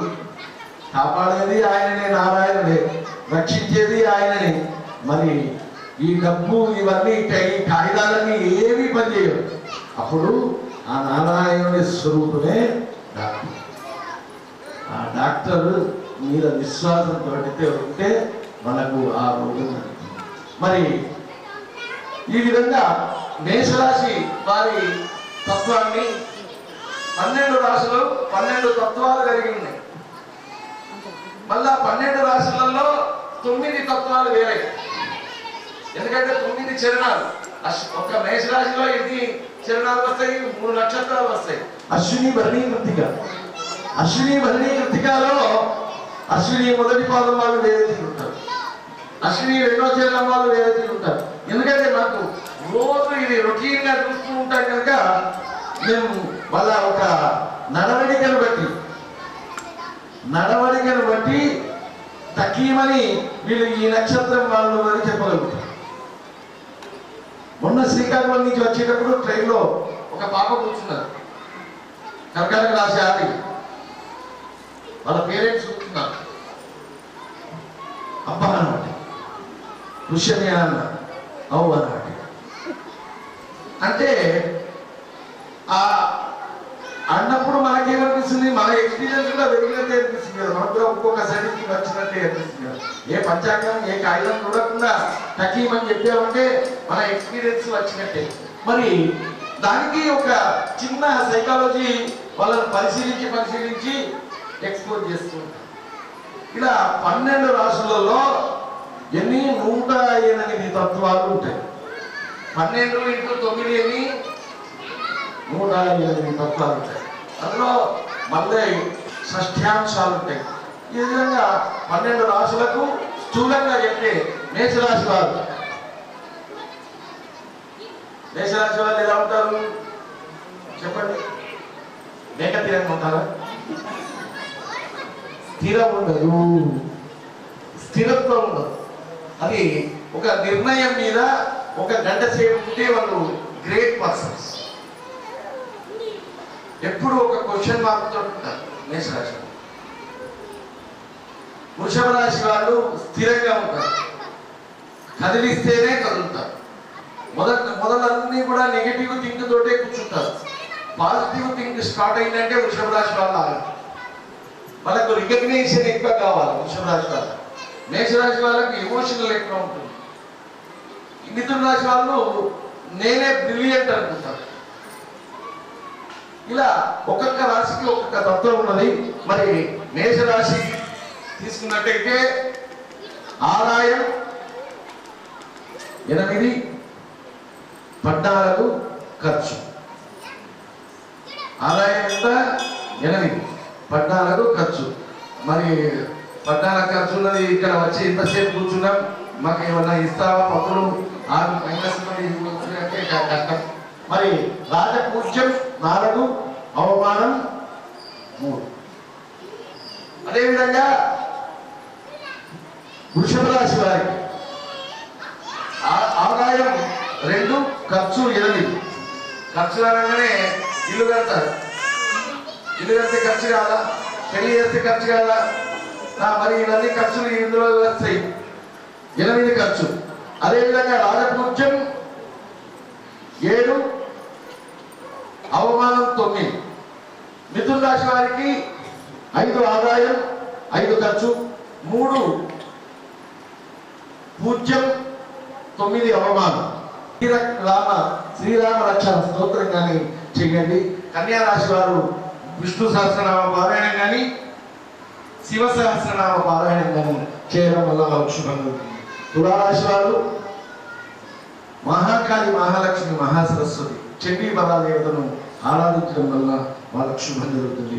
కూతుడి మన వృశ్చిక రాశి వారు గురు దత్తాత్రేయ సుబ్రహ్మణ్య స్వామి స్తోత్రాన్ని పఠించడం వల్ల, భుజంగాష్టకం చదవడం వల్ల మనకు శుభం జరుగుతుంది. ధనుస్సు రాశి వారు గురు రాఘవేంద్ర స్తోత్రం కానీ, దత్తాత్రేయ స్తోత్రం కానీ, సాయినాథుని చరిత్ర కానీ, లేదా ప్రత్యక్షంగా గురు సేవ చేసినా కానీ ఈ ధనుసు రాశి వాళ్ళకు శుభం జరుగుతుంది. మకర రాశి వాళ్ళకు శివ ఆరాధన, మహాలింగార్చన, ఓం నమ శివాయ, శివ పంచాక్షరి మంత్రాన్ని పఠించడం వల్ల శుభం జరుగుతుంది. అదేవిధంగా కుంభరాశి వారికి శివ సహస్రనామాలు కానీ ప్రదోష కాలంలో సాయంత్రం పూట సోమవారం నాడు శివుణ్ణి భస్మం పెట్టుకొని శివుణ్ణి దర్శించడం వల్ల కూడా పుణ్యం జరుగుతుంది, పాపాలు కలుగుతాయి, శని బాధ పడుతుంది. మీనరాశి వారు మంగళవారం కానీ శుక్రవారం కానీ ప్రతి వారంలో 2 సార్లు మీనరాశి వారు అమ్మవారి దుర్గాదేవి ఎల్లమ్మ గుడి కానీ రేణుకామాత గుడి కానీ దుర్గా గుడి కానీ లక్ష్మీదేవి గుడి కానీ అమ్మవారి గుడిని దర్శించి అక్కడ కుంకుమ తీసుకొని ధరించడం వల్ల ఈ మీనరాశి వారికి రాహుగ్రహ మంగళం ఇంతసేపు చెప్పారు కదా, భార్యాభర్తల మనస్పర్ధలు ఇవన్నీ కూడా తొలగి శుభాలు జరుగుతాయి. మరి దేశం మొత్తం మీద మంచి శుభ సంకేతమైనటువంటి పాలకులు రాబోతున్నారు. మరి ఆ ప్రజాపాలకులు మనకు మంచి పరిపాలన అందించి ధర్మం వైపు మనను మార్గదర్శకం చేయబోతున్నారు. అదేవిధంగా ఈ క్రోధీనామ సంవత్సరంలో ప్రపంచ దేశాలన్నీ కూడా భారతదేశం ఉన్నతిని ఆపేక్షించే విధంగా కోరుకునే విధంగా మనం ఉన్నత స్థాయికి ఎదగబోతున్నామని పంచాంగం చెప్తున్నది. మరి దేశ నాయకులు కొంత అలజడి ఉన్నప్పటికీ మొత్తంగా చూసినట్టయితే పరిపాలన త్రేతాయుగ రాముని పరిపాలన 2027 వరకు కొనసాగుతుంది అని పంచాంగం చెప్తుంది. మరి కొన్ని చోట్ల తుఫాను ఈ 2 నెలల్లో తుఫాను వచ్చే అవకాశం ఉంది. ఈ 2 నెలల్లో అనేక అగ్ని ప్రమాదాలు జరిగే అవకాశం ఉంది. ఈ 2 నెలల్లో భూ ప్రకంపనలు జరిగే అవకాశం ఉంది. మన తెలంగాణ ప్రాంతం ఎప్పుడు కూడా సుభిక్షమే, ఎప్పటికీ కూడా సుభిక్షమే. సర్వేదిన సుఖినో సమస్త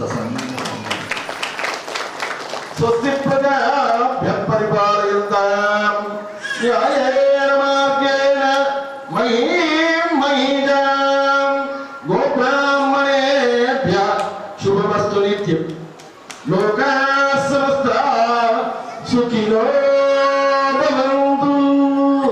లోకాః సమస్తాః సుఖినో భవంతు. మెడికల్ షాప్ ఉందా? అందరూ ఒకసారి అందరూ కూడా లోక సమస్త అందరూ నేను ఒక్కనే లోకం కాదు, నేను అందరినీ అనుకుంటే లోకం.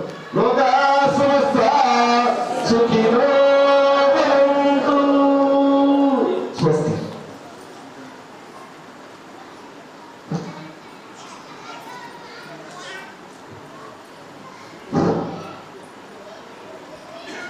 అయ్యగారు అన్నట్టు 5:30కు 10 మంది లేరు.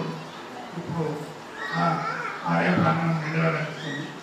అందుకు సమస్త అందరూ కూడా ఆలయ కమిటీ తరఫున స్వాగతం చెప్తూ ధన్యవాదాలు కూడా చెప్పుకుంటున్నాను. ఎందుకంటే ఇంత ఓపికగా ఈ నూతన సంవత్సర ఉగాది మొదటి రోజున అందరూ కూడా ఒక మంచి సమయాన్ని మంచి కార్యక్రమంలో మనం పాల్పంచుకొని అందరికీ శుభాలు కలగాలని అయ్యగారి ఆశీస్సులతో ఆ స్వామివారి కృప కూడా అందరికీ ఉండాలని కోరుకుంటూ ఆలయ కమిటీ తరఫున ఒక చిన్న వచ్చే నెల అంటే మే 4, 5, 6 ఈ ఆలయ నిర్మాణం జరిగి 9వ వార్షికోత్సవం జరుపుతున్న సందర్భంగా మరొకసారి సమస్త భక్తజనులకు కమిటీ తరఫున విశాఖ నగర వాసుల తరఫున దయచేసి అందరూ కూడా ఆ ఉత్సవంలో పాల్గొనాలని, ఆ పాల్గొనే కార్యక్రమంలో భాగంగా ఆ కరపత్రాన్ని అయ్యగారి చేతుల మీదుగా ఇప్పుడు దాన్ని విడుదల చేయాలని కోరుకుంటూ ఆలయ కమిటీ సభ్యులందరూ కూడా దయచేసి అందరినీ పేరు పేరున పిలవాల్సిన పని లేదు. కమిటీ సభ్యులందరూ కూడా ముందు వరుసలోకి రావాలి. ఇక్కడ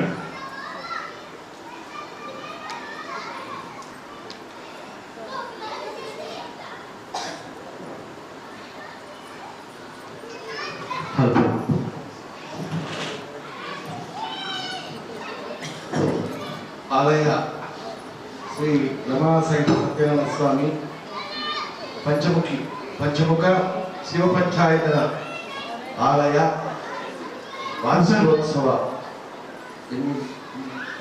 9వ వార్షికోత్సవం మే 4, 4, 5, 6 ఈ 3 రోజులు విశేషమైన పూజలు ఉంటాయి.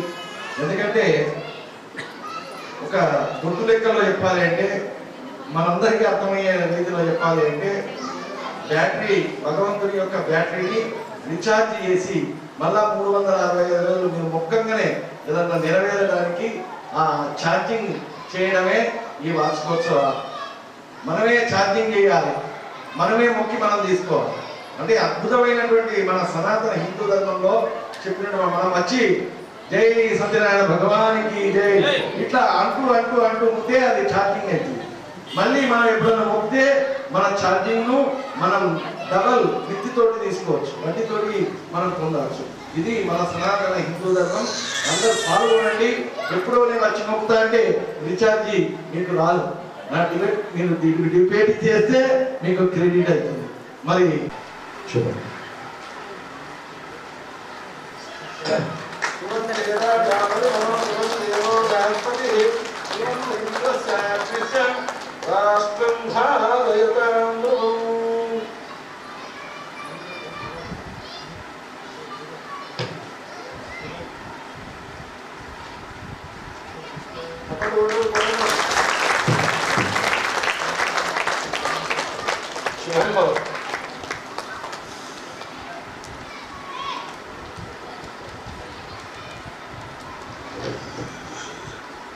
మంచి ప్రతి ఆధ్యాత్మిక కార్యక్రమాల్లో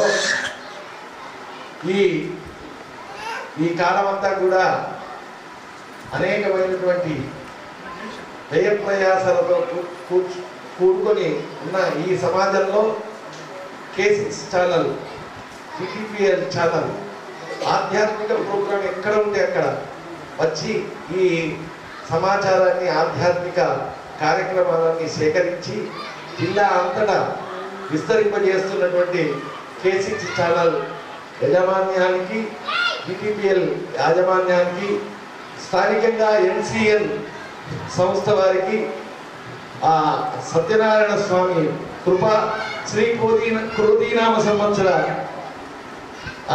సర్వగ్రహ ఆనుకూల్యత ఉండాలని చెప్పి మనస్ఫూర్తిగా ఒకసారి చప్పట్లతోటి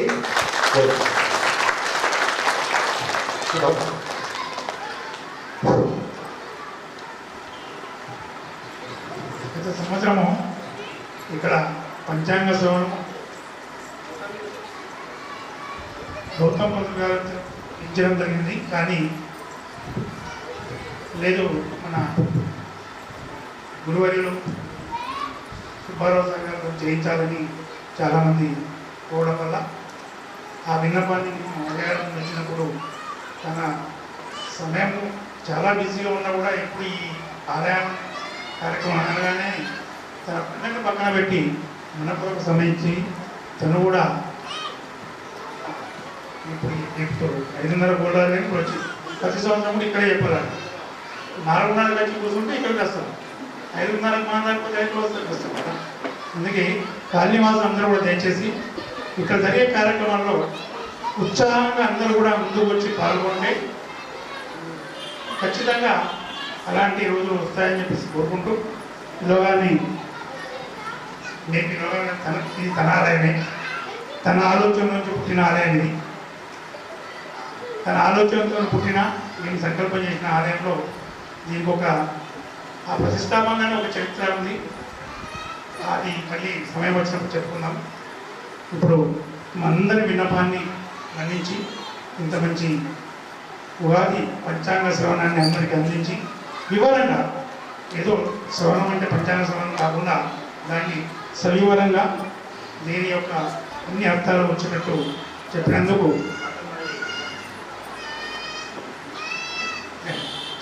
నిజంగా అందరి తరఫున, మనందరి తరఫున అయ్యగారికి పాదాబంధనాలు చెప్తూ మరొకసారి ఎప్పుడైనా ఇలాంటి అవకాశాన్ని ఉపయోగించుకోవాలి వచ్చినందుకు ధన్యవాదాలు చెప్తూ, హైందవ సాంప్రదాయం ప్రకారం గురువర్యులకు చిన్నగా మన సాంప్రదాయాన్ని కొనసాగిస్తూ, ఎందుకంటే జరుగుతున్న ఈ వ్యవస్థలో జరుగుతున్న మార్పులు చాలా జరుగుతున్నాయి, ఎన్నో చూస్తున్నాం. వచ్చే రోజులు చాలా భయంకరంగా ఉండబోతున్నాయి. మనలో హైందవ సంస్కృతిని కాపాడుకోకపోతే అది అందరూ కూడా గుర్తారు కదా. లేకపోతే నాకేమొచ్చింది అనుకుంటే మన మనుగడని చాలా కష్టమయ్యే పరిస్థితి ఉంది. కాబట్టి ప్రతి ఒక్కరు కూడా ఇది రాజకీయ సభ కాదు, కానీ వచ్చే ఓటును సవినయంగా కరెక్ట్గా ఉపయోగించుకోండి. ధర్మాన్ని కాపాడే వ్యవస్థను కాపాడుకున్నాం అందరం కూడా.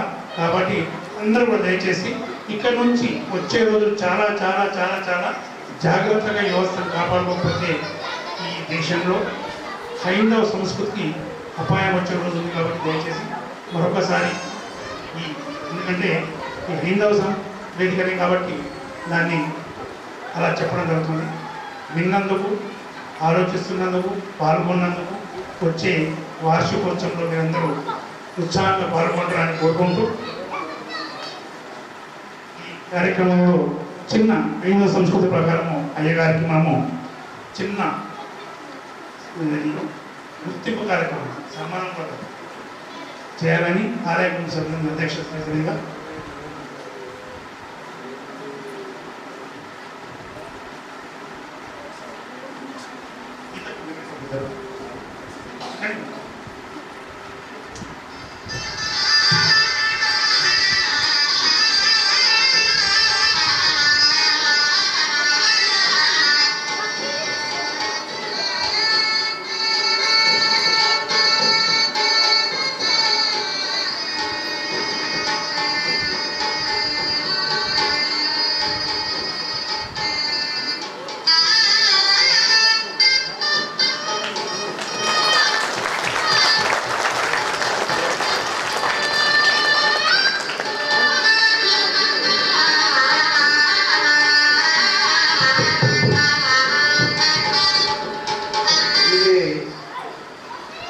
ఇక్కడ కూర్చున్న వ్యక్తి వాళ్ళకి చేయాలి, కానీ నేను చేయించుకోవడం కరెక్ట్ కాదు కదా.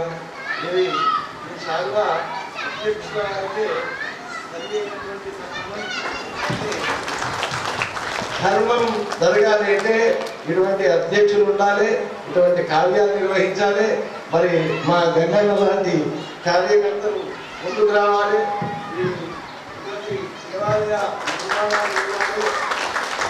వీళ్ళకు మేము ఎల్లప్పటికీ అండగా ఉండేటువంటి, నిస్వార్థంగా అండగా ఉండేటువంటి బుద్ధిని ఆ నారాయణ స్వామి మాకు ప్రసాదించారు.